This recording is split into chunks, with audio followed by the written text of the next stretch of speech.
इस बच्चे को तो आप जानते ही होंगे और मुझे ऐसा लगता है कि आने वाले कुछ ही वर्षों में पुलिस प्रोटेक्शन की जरूरत पड़ने वाली है। वह सूर्यवंशी को नहीं बल्कि क्रिकेट के सारे रिकॉर्ड्स को, क्योंकि जिस बेरहमी से 15 साल का बिहार का यह बच्चा क्रिकेट के रिकॉर्ड्स को तोड़ रहा है, सचमुच कुछ अद्भुत होने वाला है। आप खुद सोच के देखिए कि अभी से 14 साल पहले यूनिवर्स बॉस क्रिस गेल को कोई आके कहता कि ये जो आपका रिकॉर्ड है जो इम्पॉसिबल सा दिख रहा है 59 सिक्सेस इन अ सीजन, इसको कोई 15 साल का बच्चा आके तोड़ेगा, तो सब हंसते। सबको ऐसा लगता कि कुछ मजाक हो रहा है और सच में ऐसा ही कुछ चल रहा है। जब वैभव सूर्यवंशी कल खेल रहे थे ऐसा लग ही नहीं रहा था कि वो प्लेऑफ मैच है, इतना प्रेशर, ऐसा लगता है कि कोई वीडियो गेम खेल रहा हो। ये सच में क्रिकेट के नए 6 हिटिंग मशीन है और वाकई मुझे लगता है कि अभी 2 मैच और है। अगर ये 2 मैच खेल गए, अगर आरआर फाइनल तक पहुंच गई तो आप 7.5 15 छक्के और गिन लीजिए, 80 छक्के हो जाए तो इसमें कोई आश्चर्य नहीं होगा। वैभव सूर्यवंशी आप कमाल हैं, ग्रेट है और आने वाले दिनों में 20-25 साल और क्रिकेट अभी आप खेलेंगे तो मुझे लगता है कि आपको the record man of cricket कहा जाएगा। मैंने ऐसी बैटिंग नहीं देखी। वैभव की कमाल की बैट्समैन है। Vaibhav Sooryavanshi, I watched him bat. He was magnificent. Unbelievable. Bowler घबरा रहे, उसको बॉलिंग डालने से बॉलर एक्चुअली डर रहे भाई। मैंने आज तक ऐसा नहीं देखा। Incredible innings. मैं सिलेक्टर होता तो अभी इसको इंडियन टीम में डाल देता। वैभव सूर्यवंशी की सफलता की चर्चा आज हर तरफ हो रही है, लेकिन उनके पिता के योगदान की चर्चा थोड़ी कम है। वे बिहार जैसे राज्य से आते हैं जहां डॉक्टर, इंजीनियर, कलेक्टर या सरकारी नौकरी को ही सुरक्षित भविष्य माना जाता है। ऐसे माहौल में जमीन बेचकर बेटे के लिए क्रिकेट जैसा अनिश्चित करियर चुनना असाधारण साहस की बात है। सोचिए, समाज, रिश्तेदारों और पड़ोसियों के कितने ताने उन्होंने सहे होंगे। अंग्रेजी में एक शब्द है कन्विक्शन, अर्थात रिजल्ट की चिंता किए बिना अपने विश्वास पर अटक रहना। वैभव के पिता ने बिल्कुल यही किया।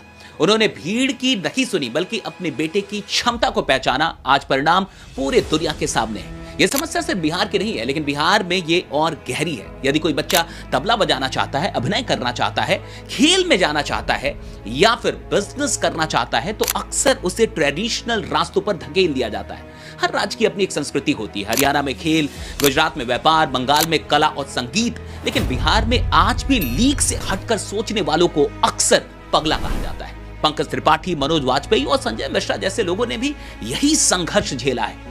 सीख सिर्फ इतनी है, बच्चों पर अपने सपने मत थोपिए, उनकी प्रतिभा को पहचानिए, भीड़ के पीछे मत भागिए, अपनी कन्विक्शन पर डटे रहिए। बिहार को आज वैभव सूर्यवंशी से ज्यादा वैभव सूर्यवंशी के पिता जैसे लोगों की जरूरत है।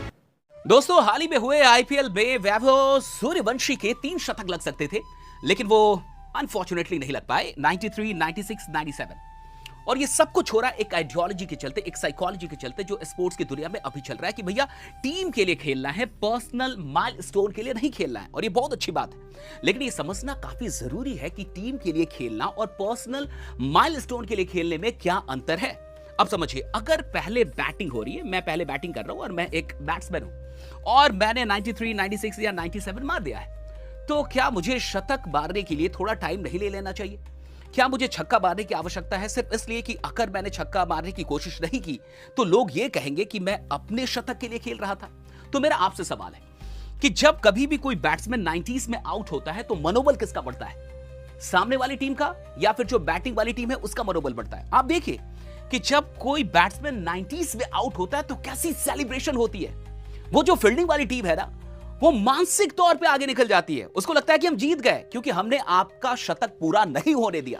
लेकिन अगर शतक पूरा हो जाता है तो बैटिंग वाली टीम जीत जाती है, वो मानसिक तौर पे आगे निकल जाती है और उसके बाद कोई बैट्समैन आता है, वो भी खतरनाक खेलता है। और सबसे बड़ी बात कि इतिहास गवाह है कि एक शतक के बाद जब बैट्समैन खेलता है तो उसका स्ट्राइक रेट साहब किसी और लेवल पे होता है।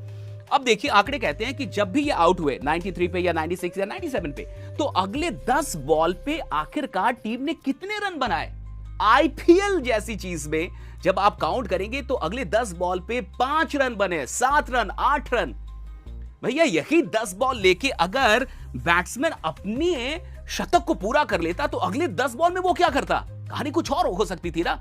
तो ये कहना कि ये पर्सनल माइलस्टोन के लिए सेंचुरी बनाना है, नहीं, मैं तो कह रहा हूं कि टीम के लिए बनाओ, क्योंकि टीम को मानसिक बढ़त मिलती है। दूसरी चीज ये है कि आखिर इसमें अंतर क्या है, ये समझिए। मान के चलिए कि मेरी टीम को जीतने के लिए अब 6 रन चाहिए, मैं 99 पे हूं और 1 बॉल है। भैया, 1 बॉल है, मेरी टीम को 6 रन चाहिए और मैं 99 मार चुका हूं और मैं एक सिंगल लेके अपना शतक पूरा कर लूं, तब आप कहेंगे कि ये बंदा पर्सनल माइलस्टोन के लिए खेल रहा है, लेकिन अगर उस एक बॉल पे मैं 6 मारने की कोशिश करूं तब आप ये नहीं कह सकते।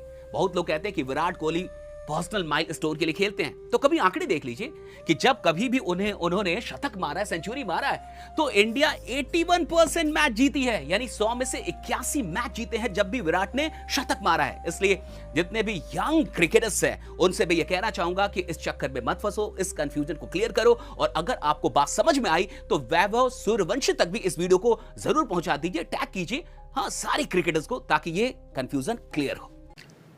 आईपीएल का ताज एक बार फिर से है आरसीबी के पास, और विराट कोहली ने फिर से साबित कर दिया है कि आखिरकार वो क्यों इतने विराट हैं, क्यों वो बड़े मैच के खिलाड़ी हैं।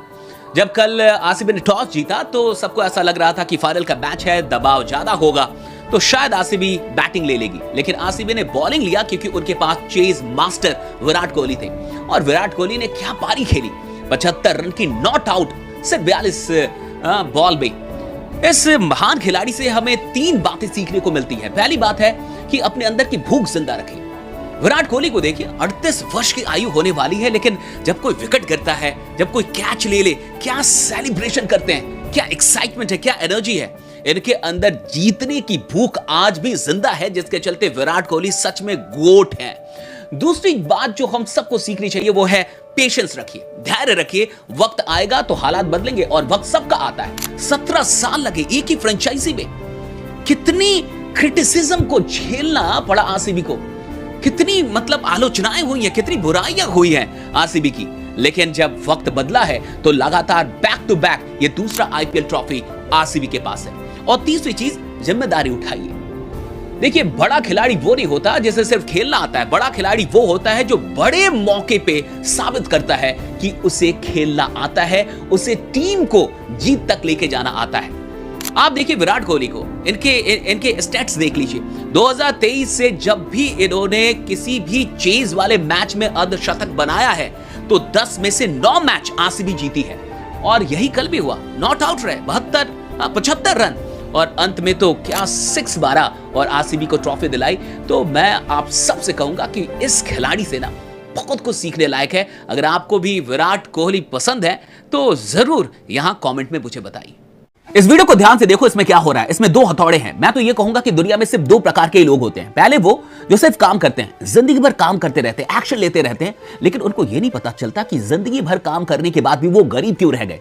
दरअसल बहुत सारे लोगों को ये पता है कि एक्शन लेने से सफलता मिलती है, लेकिन ये एक झूठ है। सच ये है कि एक्शन लेने से सफलता नहीं मिलती, बल्कि इंप्रूव्ड एक्शन लेने से सफलता मिलती है। यानी सफलता का रहस्य एक्शन नहीं है, इंप्रूव्ड एक्शन है।